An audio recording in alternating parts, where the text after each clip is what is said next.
জুলাই আন্দোলনে সংঘটিত হত্যাকাণ্ডের অভিযোগে গঠিত মানবতাবিরোধী অপরাধের মামলায় ক্ষমতাচ্যুত প্রধানমন্ত্রী শেখ হাসিনার বিরুদ্ধে মৃত্যুদণ্ডের রায় ঘোষণা করেছে আদালত।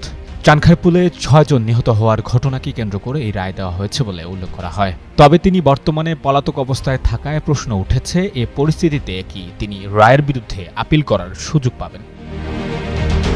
সোমবার বেলা ২টা ৫০ আন্তর্জাতিক অপরাধ ট্রাইব্যুনাল ১-এর চেয়ারম্যান বিচারপতি মোহাম্মদ গোলাম মুর্তজা মজুমদারের নেতৃত্বাধীন ৩ সদস্যের বিচারিক প্যানেল এ রায় ঘোষণা করেন। ট্রাইব্যুনাল আইনে বলা আছে, রায় ঘোষণার ৩০ দিনের মধ্যে আপিল করতে হয়। তবে আপিলের সুযোগ নিতে হলে সাজাপ্রাপ্ত আসামিকে অবশ্যই আত্মসমর্পণ করতে হবে অথবা আইনশৃঙ্খলা রক্ষাকারী বাহিনীর হাতে গ্রেফতার হতে হবে।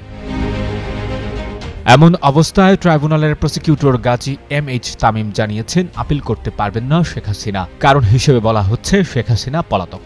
এর আগে প্রসিকিউটর গাজী মুনাওর বলেছেন, ফৌজদারি কার্যবিধিতে জামিনের ক্ষেত্রে নারী, অসুস্থ কিশোর বা শিশুদের অগ্রাধিকার দেওয়া হলেও রায় প্রদানের ক্ষেত্রে নারীকে সাধারণ আইনেও আলাদা কোনো সুযোগ সুবিধা দেওয়া হয় না। ট্রাইব্যুনাল আইনেও এর কোনো বিশেষ ব্যবস্থা নেই।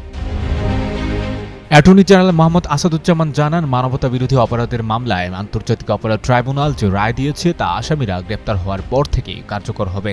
রায় ঘোষণার পর প্রেস ব্রিফিংয়ে তিনি আরও উল্লেখ করেন যে শেখ হাসিনার বিরুদ্ধে আনা 5টি অভিযোগের মধ্যে 3টিতে দণ্ড দেওয়া হয়েছে। তিনি আরও বলেন, ট্রাইব্যুনালের এই রায়কে তিনি যুগান্তকারী মনে করছেন এবং তার মতে এটি দেশের ন্যায় বিচার ও আইনের শাসন প্রতিষ্ঠায় গুরুত্বপূর্ণ ভূমিকা রাখবে।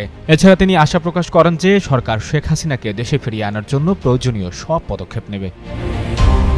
এই ট্রাইব্যুনালের মৃত্যুদণ্ডের রায়ের ভিত্তিতে আওয়ামী লীগের আমলে জামায়াতে ইসলামীর 5 শীর্ষ নেতা এবং বিএনপির একজনের মৃত্যুদণ্ড কার্যকর করা হয়েছিল। সঞ্জয় দত্ত, যুগান্তর নিউজ।